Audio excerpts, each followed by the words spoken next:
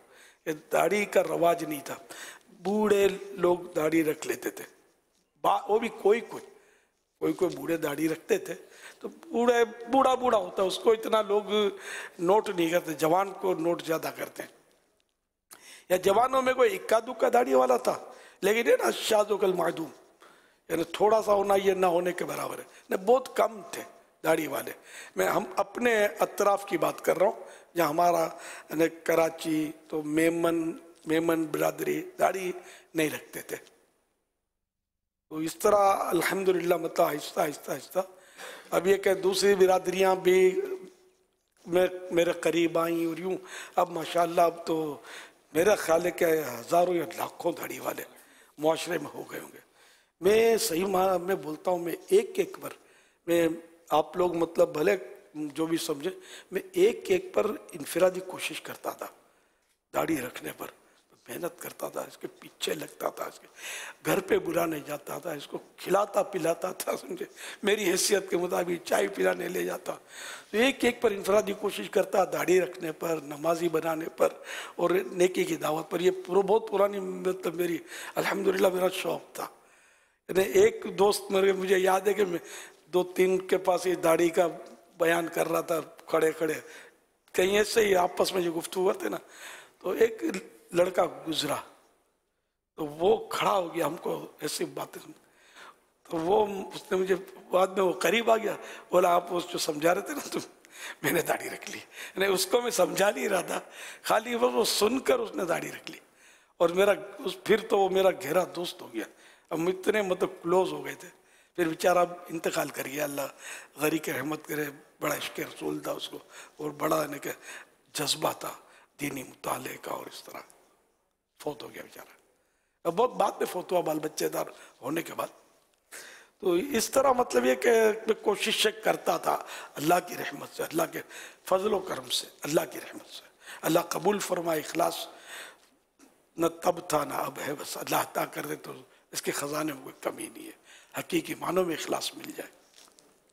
میں ترغیب کے لیے آپ کے بالکل مایوس نہ ہوں، ایک پر کوشش کرنی پڑے گی. اجتماعی کا بھی فائدہ ہے، لیکن انفرادی کے بھی اپنے فوائد ہیں. انفرادی کوشش ایک پر. صلو علی الحبیب صلی اللہ علی محمد.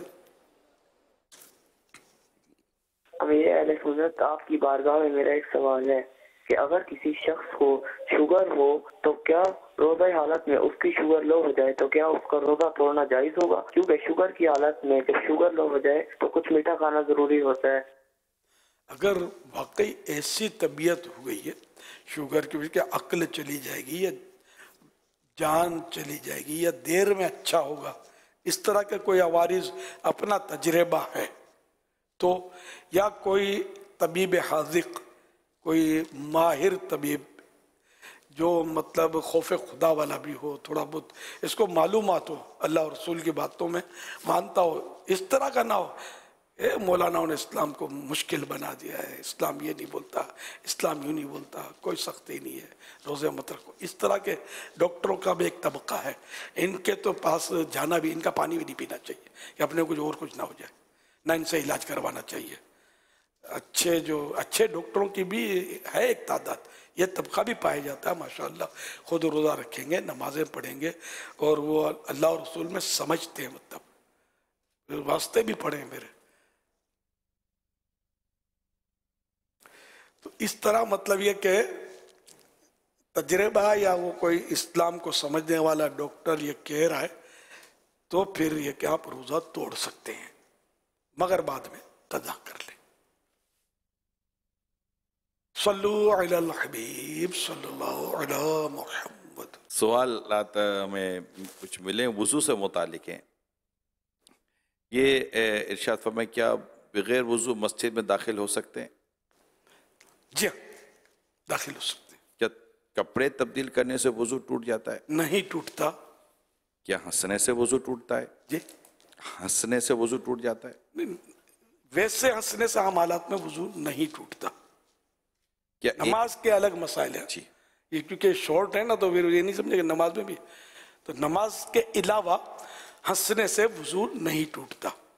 اور نماز میں پھر یہ کہ بالغ جاگتے میں نماز کی حالت میں، کہ بعض اوقات نماز میں نیند بھی آ جاتی ہے، تو بالغ جاگتی حالت میں سجدے والی نماز میں جن میں سجدے ہوتے ہیں، ان میں اگر زور سے ہنسا، قہقہ جس کو بولتے ہیں، قہقہ لگا کر ہنسا، تو اس کا وضو ٹوٹے گا. ورنہ اتنا ہنسا کہ خود اپنی آواز سنی، دوسرا نہ سنے، اتنی آواز نہیں نکلی، تو وہ نماز ٹوٹی، وضو نہ ٹوٹا.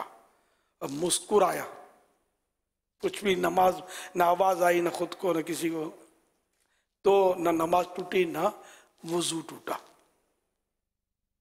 کیا ایک ہی وضو سے 5 نمازیں ادا کر سکتے ہیں؟ بالکل کر سکتے ہیں اگر واقعی اس کا وضو قائم ہے تو. ہم جب دعوت اسلامی کا قافلہ لے کر جاتے تھے تو ایک ہمارے ساتھ بزرگ ہوتے تھے بابا عبدالحمید، اب پتہ نہیں برسوں سے زیارت نہیں کی. یہ ہمارے ساتھ ٹرین میں چل رہے تھے ہمارا قافلے کے ساتھ، تو مجھے بتاتے تھے ابھی تک میرا وضو ہے. وہ دوسرے دن بھی بتایا کہ میرا ابھی تک وضو ہے. 2 دن تک ان کا وضو قائم رہا. کمال کے آدمی تھے، یہ سوتے بھی نہیں تھے، اور مطلب صحت بھی صحیح تھی ان کی، داڑھی سفید تھی ان کی، سمجھے، ماشاء اللہ رشک آتا ہے. اللہ ان کی برکت ہم کو نصیب فرمائے. صحیح آدمی تھے، مومن آدمی تھے، اللہ برکت دے ان کو. اچھا، اگر یہ میں اس سے ہٹ کر اس طرح کر کے وضو باقی رکھتا ہے اور اس پر پیشاب کا بھی زور ہے، وہ یار نہیں جاتا، یا میرے کو وضو باقی رکھنا ہے، میرے کو 5 نمازیں وضو کے ساتھ پڑھنی ہے، اور مطلب وہ جو وضو توڑنے والی بعض چیزیں ہیں اس کو وہ پریشر کے ساتھ روک لیتا ہے، تو اس حالت میں وضو باقی رکھنے کی صورت میں اور اس میں نماز کی صورت کیا؟ اگر پیشاب وغیرہ کی شدت ہے، پیشاب ہے، گیس ہے وغیرہ وغیرہ، جو بھی جو عوارض بشری ہوتے ہیں، تو ان چیزوں کو روکنے سے روک کر، یعنی کہ جبکہ شدت ہے تو نماز مکروہ تحریمی ہوگی. اور ان کو اس طرح شدت کے باوجود روکنا طباً بھی نقصان دہ، نہ کہ میڈیکلی یہ نقصان دہ، اس طرح نہ روکا جائے. یہ تو قدرتی کسی کو یہ ہو کہ کئی گھنٹوں تک کچھ بھی نہیں ہوتا اس کو، وہ ایک الگ صورت ہے. مجھے ایک ڈاکٹر اسپیشلسٹ نے بتایا تھا کہ یہ جو یورولوجی، اس نے بولا کہ بعض لوگ اس طرح دیر تک روک لیتے پیشاب تو یہ نقصان دہ. وہ بولا زیادہ سے زیادہ 4-4.5 گھنٹے، وہ بھی جس کو نہ لگتا ہو پیشاب زور کا، تو اب یہ کہ 4-4.5 گھنٹے تک بس اس کو پیشاب کر لینا چاہیے، کیونکہ یہ ایک تیزاب ہوتا ہے اور مثانے میں یہ جمع رہے گا، نہیں پیشاب کریں گے تو یہ ہو سکتا ہے کہ مثانے کے اندر کی دیوار کو ڈیمیج کرے، اس میں وہ چھالا ڈالے، زخم کر دے، جس کو غالباً السر بولتے ہیں. تو اس طرح کے خطرات اس میں رہیں گے، اور بھی خدا جانے کیا کیا بیماریاں ہوں، کیونکہ اس میں فاسد مادے ہوتے ہیں.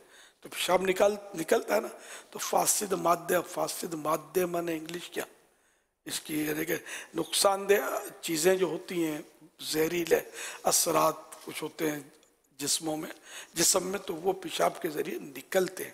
مثلا یورک ایسڈ یہ پیشاب کے ذریعے نکلتا ہے جو زائد ہے. وضو کے بعد دعا پڑھنے کی کوئی فضیلت ہے؟ جی ہاں، وضو کے بعد آسمان کو دیکھ کر کلمہ شہادت پڑھے تو جنت کے 8 دروازے کھول دیے جاتے ہیں، جس دروازے سے چاہے داخل ہو جائے. حدیث پاک میں جس نے اچھی طرح وضو کیا اور کلمہ شہادت پڑھا، اس کے لیے جنت کے 8 دروازے کھول دیے جاتے ہیں، جس سے چاہے اندر داخل ہو. اب یہ اس میں آسمان کی طرف دیکھنے کا بھی تذکرہ نہیں ہے، آسمان پر کی طرف دیکھنے کی بھی روایت ہے. تو چلو، کیونکہ اب چھت کے نیچے آسمان کیسے، نابینا آسمان کیسے دیکھے گا. تو سب کے لیے یہ ہو گیا کہ کلمہ شہادت اشہد ان لا الہ الا اللہ و اشہد ان محمدن عبدہ و رسولہ صلی اللہ علیہ وسلم. لیکن ساتھ میں یہ کہ اچھی طرح وضو کیا. یہ دشواری، اس میں تھوڑی کمزوری ہے ہماری کہ اچھی طرح وضو ہم کرتے نہیں ہیں. اللہ پاک اچھی طرح وضو کرنے کی توفیق عطا فرمائے، سنت کے مطابق، سنت بھی نہ چھوٹے، مستحبات بھی نہ چھوٹے. اللہ کرے فرائض بھی درست ادا ہوں. وضو میں واجب کوئی نہیں ہوتا. جو وضو کی حالت میں انتقال کر جائے تو کیا اسے شہید کہا جائے گا؟ جی ہاں، جو وضو کی حالت میں فوت ہو اس کو شہادت کا رتبہ ملتا ہے. مگر وہ شہادت دو ایک فقہی اور حکمی. تو فقہی شہادت تو وہی کہ آلات حرب سے دشمن اسلام کے ساتھ لڑائی میں انتقال ہوا، تو وہ ہے شہید فقہی. اور دوسرا شہید مجازی بھی شاید بولتے ہیں اس کو، شہید مجازی. خیر تو شاید سری بھی ہے، کتابوں میں مطلب مختلف اس کی اصطلاحات ہوتی ہیں. تو دوسرا شہید حکمی، یعنی کہ یہی کہ وضو سے یا متعدی امراض جو ہوتے ہیں، جیسے ابھی کورونا آیا تو کورونا میں جو فوت ہوا وہ بھی شہید. سانپ نے ڈس لیا وہ شہید، آگ میں جل کر جو فوت ہوا وہ شہید، پیٹ کی بیماری میں فوت ہوا وہ بھی شہید، حاملہ فوت ہوئی لیکن زچہ جو ہوتی ہے زچگی کے دوران فوت ہوئی وہ بھی شہید. اس طرح جو کثرت درود شریف کا عادی ہو وہ شہید، عبادت گزار نوجوان وہ شہید. اس طرح لسٹ کافی ہے اس کی. دیوار گر گئی کسی پر تو وہ شہید، فوت ہو گیا مطلب دیوار گرنے سے. تو اس طرح جو اموات ہوتی ہیں تو اس میں بہت سارے، ڈاکو نے گولی مار دی شہید ہے. مظلوم جس کو بھی ظلماً قتل کیا گیا وہ بھی شہید ہے. مگر ان کی یہ کہ وہ نماز جنازہ وغیرہ پڑھی جاتی ہے، پھر نماز جنازہ اس شہید کی بھی پڑھی جاتی ہے جو بعد طہارت سویا اور مر گیا، وضو کر کے سویا فوت ہو گیا وہ بھی شہید. اصطلاح فقہ میں شہید اس مسلمان عاقل بالغ طاہر کو کہتے ہیں جو بطور ظلم کسی آلہ جارحہ سے قتل کیا گیا اور نفس قتل سے مال نہ واجب ہوا ہو اور دنیا سے نفع نہ اٹھایا ہو. کیا سگریٹ پینے سے وضو ٹوٹ جاتا ہے؟ نہیں ٹوٹتا. نسوار لگانے یا گٹکا کھانے سے وضو ٹوٹ جاتا ہے؟ نہیں ٹوٹتا. ایک ہاتھ سے سر کا مسح کر سکتے ہیں؟ ہو جائے گا مسح. سر کا مسح کیسے کرنا چاہیے؟ سنت تو یہ ہے کہ جیسے کہ دونوں ہاتھ تر ہیں اور سیدھے یہ ہاتھ ملا کے اس طرح لے جائیں کہ ہر بال جو ہے یہ اس پر تری پہنچے پانی کی، پانی کی تری انگلش یعنی کہ بھیگا ہاتھ جو ہے پانی والا بس یہ سر پہ پھر جائے اور پانی سے وہ بال یعنی کہ اس پہ بھیگا پن آ جائے، تری آ جائے. ٹپکنا ضروری نہیں ہے پانی کی. ویٹ تری کو ویٹ کہتے ہیں، گیلے پن کو ویٹ کہتے ہیں. تری یعنی ویٹ مطلب سر کے جتنے بال ہیں نا ظاہر ان سب کے اوپر آ جائے. یہ سنت ادا ہو گئی. اور چوتھائی سر کا مسا جو ہے یہ فرض ہے. تو مسا پانی کی تری پہنچنے کو بولتے ہیں. اور دھونا یہ ہے وضو میں تو دو قطرے کم از کم دو قطرے بہہ جائیں. کیا گالی دینے یا گانے سننے سے وضو ٹوٹ جاتا ہے؟ نہیں ٹوٹتا. گوشت کھانے کے بعد کیا دوبارہ وضو کرنا چاہیے؟ مستحب ہے. اونٹ کا گوشت کھا کر مستحب ہے. 12 لے کے گوشت کھانے سے وضو نہیں ٹوٹتا. اونٹ کا گوشت کھایا تو مستحب ہے کہ وضو کر لے، وضو ٹوٹتا نہیں اس سے بھی. وضو کے دوران منہ، ہاتھ یا پاؤں ایک بار دھویا تو کیا وضو ہو جائے گا؟ وضو ہو جائے گا، سنت چھوٹی. کیا عورت کو ہاتھ لگ جائے یعنی ٹچ ہو جائے تو کیا وضو ٹوٹ جاتا ہے؟ حنفیوں کے نزدیک وضو نہیں ٹوٹتا. صلو علی الحبیب صلی اللہ تعالی علی محمد صلی اللہ علیہ وسلم. بھئی جتنے سوالات ہوئے جس میں آپ نے فرمایا وضو نہیں ٹوٹتا، لیکن اب اگر کچھ ایسے معاملات ہیں جیسے قہقہ لگانا یا گالی بکی کسی نے یا جو ہے وہ عورت کو ہاتھ ٹچ ہو گیا یعنی نامحرم عورت کو، تو عورت کو چھونے سے مراد بلا حائل جی نہ کہ کپڑوں پر. تو اس طرح کے اگر معاملات ہو گئے یا جس طرح آپ نے فرمایا کہ ایک ایک مرتبہ وضو ہو گیا اس طرح کرنا، تو اب یہ جو معاملات کہکا لگانا، گالی دینا، اس وجہ سے وضو ٹوٹنے کی بات، وضو نہیں ٹوٹے گا، تو وضو اس کے بعد کر لینا یہ مستحب بھی ہے یا نہیں ہے؟ وضو تو دوبارہ کرنا ہوگا، اور بلکہ سنت چھوٹی تو سنت مقدہ ہی ہے کیا، کلی ناک میں پانی چڑھانا 3 یہ تو چیزیں مقدہ ہیں، لیکن یہ جو گالی دینے کی وجہ سے گالی دینا، غیبت کی، کہکا لگانا، جھوٹ بولا، تو یہ مستحب ہو جائے گا کہ وضو کر لے، اور توبہ تو ویسے ہی فرض ہے جو گناہ کیے ہیں اس پر. مگر اب یہ کہ یہ اصل شارٹ بس صورتیں جو ہوتی ہیں وہ اس میں بیان کرتے ہیں، تو پھر وہ تو الگ کے ہاں ڈیٹیل ہوتی ہے. سم ہوتا یہ ہے کہ اس طرح کے کچھ سوشل میڈیا پر اس طرح کی چیزیں چلتی ہیں کہ یہ کرو گے تو یوں ہو جائے گا، یہ کرو گے تو یوں ہو جائے گا، تو اس طرح کے جوابات جو ہے نا یہ ان کو باقاعدہ اس کا ایک حل نکال آتا ہے. کیا ناخن کاٹنے سے وضو ٹوٹ جاتا ہے؟ نہیں ٹوٹتا. اب یہ کیا غلط فہمی عوام میں ہوتی ہے کہ ناخن کاٹا تو وضو ٹوٹ گیا، یوں کیا تو شیشہ دیکھا، شیشے کے سامنے کھڑے ہو گئے تو وضو ٹوٹ جائے گا. آئینہ دیکھنے سے وضو نہیں ٹوٹتا. اگر رونے کی وجہ سے منہ میں پانی، آنسو منہ میں چلے جائیں تو کیا اسے روزہ ٹوٹ جاتا؟ آنسو منہ میں چلے گئے تو 1-2 قطرہ ہیں چلے گئے تو روزے میں فرق نہیں پڑے گا. اور اگر اتنا آنسو منہ میں ہے کہ منہ میں نمکینی محسوس ہوئی اور اب حلق کے نیچے بھی اترا کچھ، تو حلق میں بھی محسوس ہوا کہ اتر گیا، تو حلق میں اتر گیا تو روزہ ٹوٹ جائے گا، جبکہ روزہ بھی یاد ہو. صلو علی الحبیب صلی اللہ علیہ محمد. میں شمع علم کی جلائیں گے، یہ عزم ہے. السلام علیکم ورحمۃ اللہ وبرکاتہ. وعلیکم السلام ورحمۃ اللہ وبرکاتہ. ভাই আপনি কেমন আছেন? ভাইয়া আমি আলহামদুলিল্লাহ ভালো আছি, আপনি ভালো আছেন? জি আলহামদুলিল্লাহ আলা কুল্লি হাল আমি ভালো. ভাই এমন কিছু মানুষ আছে যারা নিয়মিত নামাজ আদায় করে না। সাধারণ মানুষ তাদের অযোগ্য রোগের জন্য যায়, কিন্তু তাদের আমলের মাধ্যমে কিছু নিরাময় অযোগ্য রোগীর সুস্থতা অর্জন করে। সাধারণ মানুষ তাদেরকে অলি মনে করে, এটা কতটুকু সত্যি? উত্তর দিতে পারবেন? আমি সঠিক কিছু এই সম্পর্কে জানি না, আসুন আমরা আমিরে আহলে সুন্নাত থেকে জেনে নিই। আমিরে আহলে সুন্নাতের কাছে একটা প্রশ্ন, এমন কিছু ফাসিকে মলিন ব্যক্তি আছে যারা নিয়মিত নামাজ আদায় করে না, কিন্তু তাদের আমলের মাধ্যমে কিছু নিরাময় অযোগ্য রোগী সুস্থতা অর্জন করে থাকে, সাধারণ মানুষ তাদের ওলি বলে থাকে, এটা কতটা সঠিক?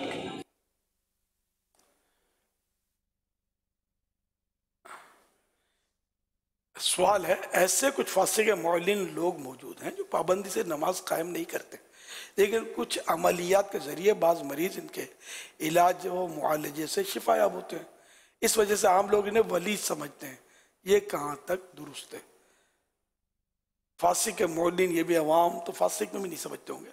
تو یعنی کہ جو بڑے بڑے گناہ کرے، بڑا گناہ کرنے سے فاسق ہوتا ہے، اگر یہ گناہ علل اعلان کرے تو پھر فاسق معلن کہلاتا ہے. چھوٹا گناہ کرنے سے فاسق معلن نہیں ہوتا، ایک آدھ بار کیا تو، لیکن بار بار کرے تو پھر یہ اور علل اعلان کرے تو فاسق معلن، ورنہ فاسق.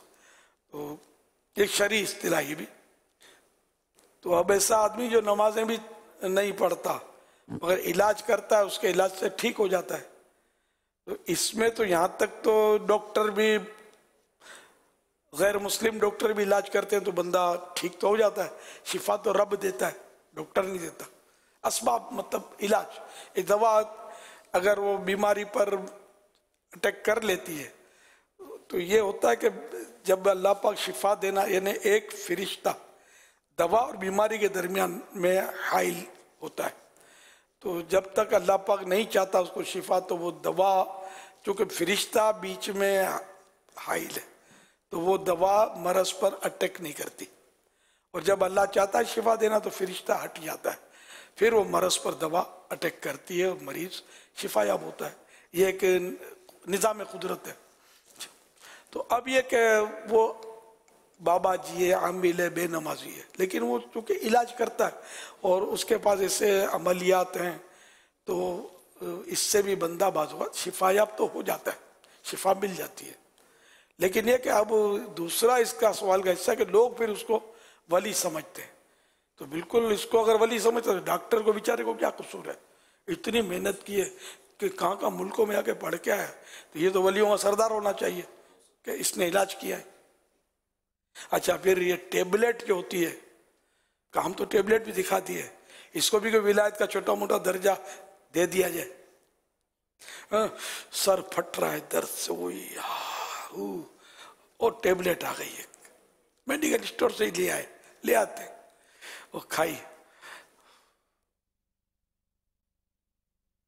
سکون ملا. اب ایک ٹیبلٹ نے سکون دیا, اس کو بیچاری کو آپ ولایت دیتے نہیں ہیں. ڈاکٹر اتنی محنت کرتا ہے, چیر پھاڑ کر دل ٹیبل پہ لا کے رکھ دیتا ہے, آنکھیں بدلی کر ڈالتا ہے, گردے ٹرانسپلانٹ کر دیتا ہے, بدلی کر دیتا ہے, بندے کو چلتا کر دیتا ہے. اس کو ولایت کا کوئی حصہ نہیں ملتا, خالی بابا جی کو ولایت کا حصہ کیوں؟ اس سوال کا جواب دراصل جو ولی بولتے ہیں تو یہ, نہ ڈاکٹر علاج کرنے سے ولی ہو جاتا ہے, نہ وہ بابا جی یا عامل علاج کرنے سے ولی ہوتے. ولایت چیزیں دیگر است, یہ اور چیز ہے ولایت جو صرف اللہ کی عطا سے ملتی ہے. صلو علی الحبیب صلی اللہ علیہ وسلم. کیا اس طرح جو بھی اعلانیہ گناہ کرنے والے یا خلاف شرع کام کرنے والے ہیں تو ولایت کے ہے اللہ کی عطا سے, لیکن جو جن کو ملتی ہے, جن کے بارے میں ہم کہتے ہیں یا اللہ کا ولی ہوگا یا اللہ کے اس کے بارے میں مستحسن ہو, تو اس کی کوئی ایسی نشانی, ایسی کوئی علامت عوام کے لیے تو ہوتی ہوگی نا. ایک تو یہ ہے کہ مطلب جس کو دیکھ کر خدا یاد آ جائے, اور اس کے علاوہ بھی کچھ علامتیں تو ہیں یار. واضح قرآن پاک میں الذین آمنوا وکانوا یتقون, کہ جو ایمان والے ہیں اور پرہیزگار ہیں. اور پرہیز یعنی متقی کا مطلب یہ ہوتا ہے کہ اللہ پاک نے جو احکام دیے ہیں اس پر عمل کرنا, جن چیزوں سے منع کیا ہے اس سے بچنا. تو وہ متقی ہوگا تو ہی اللہ کا ولی ہوگا, ورنہ تو اللہ کا ولی ہو ہی نہیں سکتا. ولی کا مطلب اللہ کا دوست, اور نافرمانی کرنے والا جو ہے وہ اللہ کا نافرمان, دور بھاگنے والا اس سے. بہرحال پھر بھی اس کے اور بھی شرائط ہیں, اور اس کا عالم ہونا بھی شرط ہے. غیر عالم جو ہے کتنا ہی پرہیزگار ہو, کتنی عبادتیں کرے, وہ ولی نہیں ہوتا. صلو علی الحبیب صلی اللہ تعالی علی محمد. کیسا ہے نور چھایا مدنی مذاکرے میں, کیسا ہے نور چھایا مدنی مذاکرے میں, کیسا ہے نور چھایا مدنی مذاکرے میں, ہر دل ہے جگمگایا مدنی مذاکرے میں, ہر دل ہے جگمگایا مدنی مذاکرے میں.